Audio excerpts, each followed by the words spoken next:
And tonight we're getting some answers as to how the state's recent announcement on new vaccination timelines affects hospitals and affects you. State health officials have shortened the timeline between phases, but does that mean that you'll get vaccinated faster if you haven't got a shot already? For the answers, we turn to Isaac Petcash, who is live in studio tonight to tell us if, Isaac, local hospital leaders are expecting the vaccine process to pick up. What have they said to you? Well, Mike and Eva, health leaders tonight expecting what we consider an expected increase in scheduling when it comes to the phases. And tonight we want to show you how that affects you. We'll get to that in just a second. But hospital leaders say when it comes to how this process affects hospitals, it's a catch-22. There are positives, but there are negatives along the way at the same time.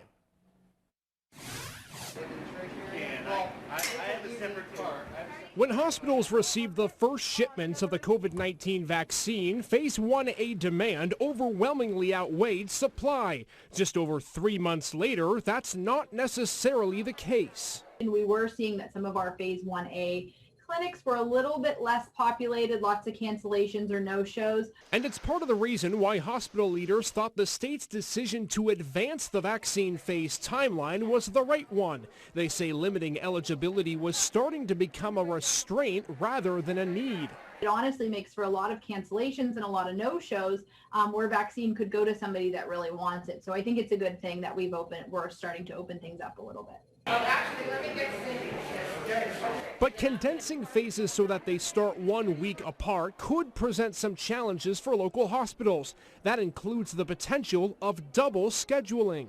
Folks just having expanded access to schedule appointments at different locations and kind of shopping those different schedules, if you will, and in turn, potentially increasing the number of no-shows that we see over the coming weeks. Also on hospitals' radar, mass vaccination clinics. Henderson says having more would help to balance the incoming demand. But for that to happen, the county needs significantly more doses, something the state has yet to deliver. I think that absolutely it can help to decompress some of that demand that we're seeing and ease some bottlenecks. But ultimately, without expanded supply into the county, we're going to continue to deal with that demand-supply mismatch that we've seen over the past 3 months and continue to see, on a weekly basis.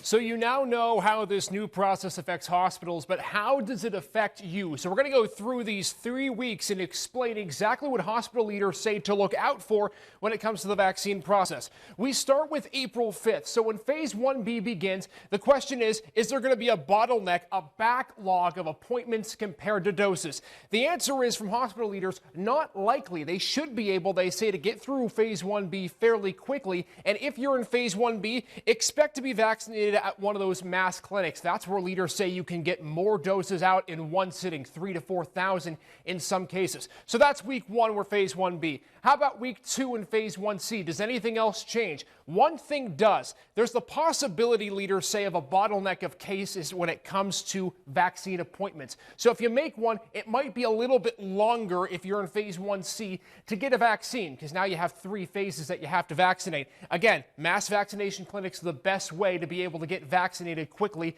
to make sure this process moves along. When we get into Phase 2 is when the hospital leaders say the bottleneck is going to occur. Because there's so much demand, the supply simply won't be able to outweigh it at the moment. And because that's the case, we could see those appointments being backlogged more so and more so. Mass vaccination clinics, again, super important, making sure that works. And also as well, there is an advantage for hospitals. They can schedule everybody at the same time. So whereas right now you can only schedule Phase 1A, you can do so with everybody. So if you're in Phase 2, Phase 1B, Phase 1C, it really doesn't matter. You can at least get scheduled for an appointment weeks in advance. At the Storyteller tonight, Isaac Petcash, Erie News Now.